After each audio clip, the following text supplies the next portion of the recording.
Now, President Trump's decision to end the Voter Integrity Commission comes as a surprise to some members of that commission who had little advance notice, they say. One America's Emerald Robinson spoke with a former member to discuss his reaction.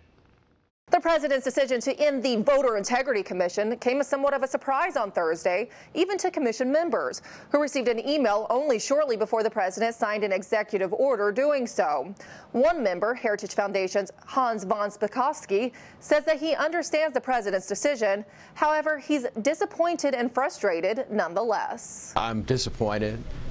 But I understand why the president did it. I mean, in essence, it was almost impossible for the commission to do its work for two reasons. One, we had many states who were defiantly refusing to provide us with the public information we'd asked for, voter registration information. And second, we've had almost a dozen lawsuits filed against the commission, all of them frivolous.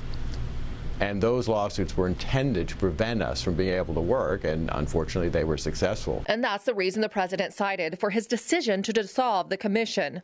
Besides the cost to taxpayers, von Spakovsky said that members of the commission were spending the majority of their time fighting the litigation rather than investigating voter integrity, and the commission was plagued with attacks.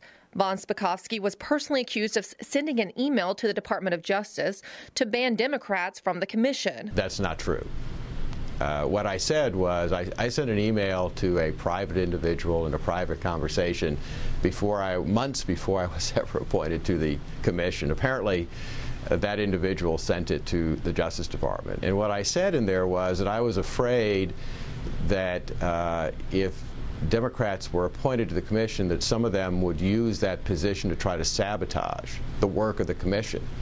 Unfortunately, that prediction turned out to be true. One Democratic member of the commission actually did file a lawsuit against the Integrity Commission. One of the Democratic members, Matt Dunlop, he's the Secretary of State of Maine, actually filed a lawsuit against the commission as a member, again, making all kinds of frivolous claims against the commission. And it was lawsuits like that that basically made it impossible for us to work. But the former commission member says that despite having the little time to work, the commission found evidence of voter fraud. So there's 8,500 cases of clear, convincing voter fraud, and they said, remember, there's only 21 states. If they looked at the rest of the country, they were estimating anywhere upwards of 45,000 to 50,000 people may have voted illegally twice. The matter has been transferred to the Department of Homeland Security to oversee. However, von Spakovsky says he's afraid DHS will only focus on the cybersecurity attacks and not any illegals who might be registering and voting or people who are registered to vote in more than one state.